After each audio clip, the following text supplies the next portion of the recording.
him to go through what he had went through.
first time you tried it, it's cool, but it's nothing too It was major. okay. It was Yeah. like a social thing, just something that we did. Oh, okay. You know, let's go get high. Let's do this, do that. It wasn't like the weed. You know, you automatically just pick that up when you just automatically pick that up in the morning. It's just like brushing your teeth.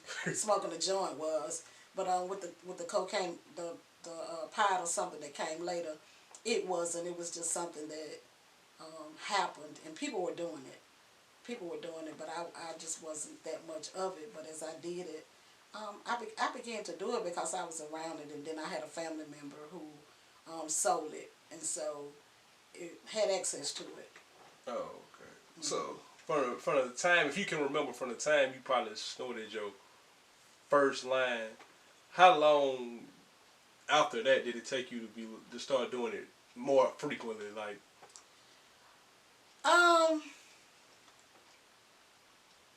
Like I say, the partying just was a thing. You know, you just did it, and when it was just access, and the person who had it, they wanted you to just, come and sit and play cards and stuff like that, and just kind of did it, which was so much different. But at that time, they always said, whatever you do, never hit that glass bowl, because the rocks were beginning to come around at that time. okay, so this about the mid 80s now, right? Yeah, I guess we can say that. About the mid 80s. Okay, so the word on the street was cocaine was cool. Just don't smoke the rock form, right? That's what my family member told me. Okay. You had people that were doing it and stuff, and their era, kind of older people that older than me. But I was told, yeah, she would tell me, whatever you do, don't hit that glass bowl, because that was the thing that was really had people like out there.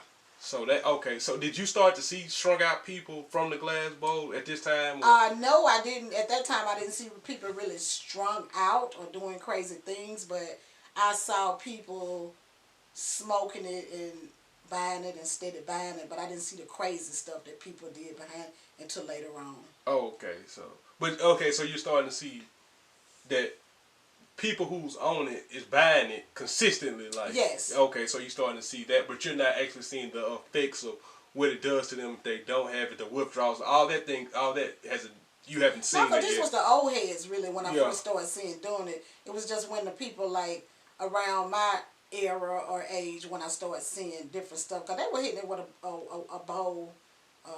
More people during my age, they started hitting it on what they call a straight shooter. Oh, okay. So when you started to see your peers turn to it?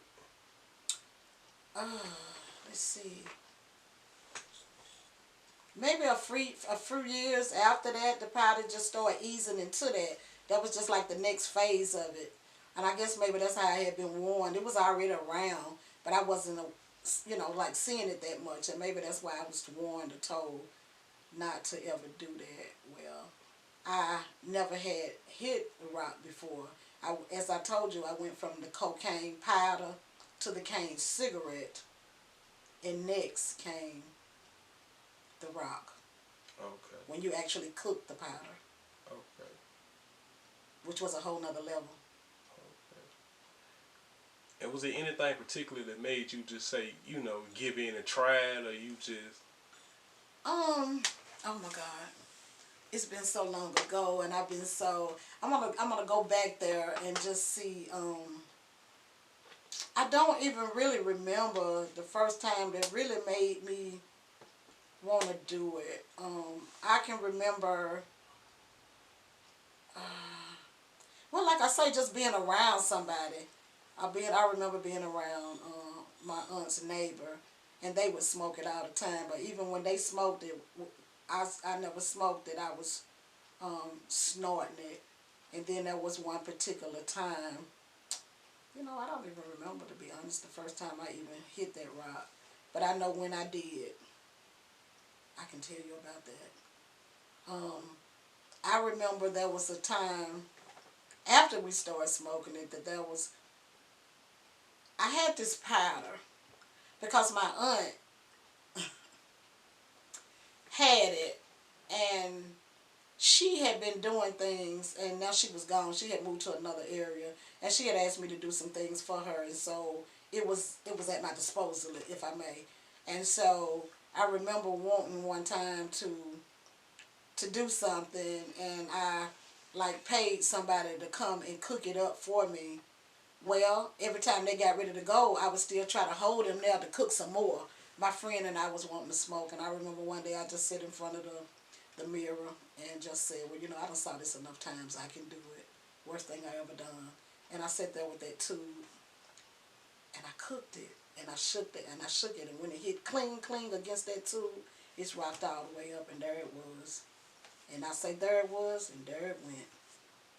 Yeah. Okay, so, this is a powerful story. I'm gonna be like, so your aunt leaves you some drugs for at your disposal, right? Yeah. Okay. And so she sold it. Yeah. Okay. So, she made enough money to actually leave the projects, and she went and bought her a home. So she was still doing her thing, but she put the pack in my hand. Okay, cool. And so you bring you bring somebody, as they say in the streets, to turn their soft into some hard. Yeah. So, okay. And from there, you said you had seen him do it so many times that you knew how to do it? Yeah, I'm telling myself, I can do this. I can't just have to pay somebody to just constantly do this every time. Cause, like I said, I kept trying to hold him there. Every time he get ready to leave, my friend and I was like, because we wanted more. We wanted more. And I remember keeping him up all night one night. We had already left the club, so after the club, we go home to get high. And I was like, come up here and I'll pay you to cook for me and stuff. And so he did. And so then he get ready to go, and I'm like, wait a minute, I need you to do it again. Do it again. So I'm like, to the point I've seen this enough. And so one day I just got there and I just sat in that mirror and just remember what I saw, and I did it myself. Oh, okay. And I mean, so I've heard this stuff is so powerful that you can get high just from the fumes. Well, it's so powerful. They always would say, you can never get that first hit again. They used to say that you're chasing the ghost. Mm-hmm. Once you get it, you're still trying to get what you got, and you'll never get that first hit again, but you continue to want more. Yes. Awful. I wouldn't wish that on nobody. I'm telling you, rock cocaine took me to a whole nother level. It took me somewhere where I would never want to see anybody. It got to the point where there were two of me. It was Sharon, who was raised with principles and morals about herself, and there was this other person who I called Sharon, who would do whatever it took to get whatever she wanted. Okay. Yeah. So, you and your friend getting high or whatever, and like you said, you started trying to hold a man hostage just to keep cooking it up for you. Then you learn how to cook it yourself. Because I wanted more. It makes you want more. So, at what point did you start to see, you said it was two of you. What point did you start to see the Sharon come out of you? Yeah, I had done kind of moved on a little bit then. At one point, yeah, from that time when he was doing this, that's as I continued to. Okay, at what point when I seen that, this is what to the point when I had all this pack and this and that and whatever, and then I had started to do my own product, and so you keep on doing it for a while and it's working, but then eventually start dwindling down, because you're doing it, and so. Finally, there was no dope, and there was no money that I was used to having, because I had it like that. So now the money flow is gone, the dope flow is gone. Okay. So you started out kind of just like you was selling it, kind of. Huh? You was kind of like selling it at first, right? Kind of. And then but what you saying is I had so much of it. Yeah. At one point, exactly, but. You started breaking what they would call the golden rule and started getting high off your own supply. And you saying eventually got to the point where you was making no profit. It wasn't even my stuff. You know what I'm saying? She left it with me. Oh, okay. So now you owe somebody. So she's saying, don't break it down, because that's where the traffic come in at. You keep it in these big pieces, what you got. Don't break it down. Keep it like that, because that's where the traffic come in. But so I did break it down because she couldn't tell me what to do, you know. I'm the one doing this, you know. Plus you ain't giving me nothing. Plus I got high, so I did it anyway.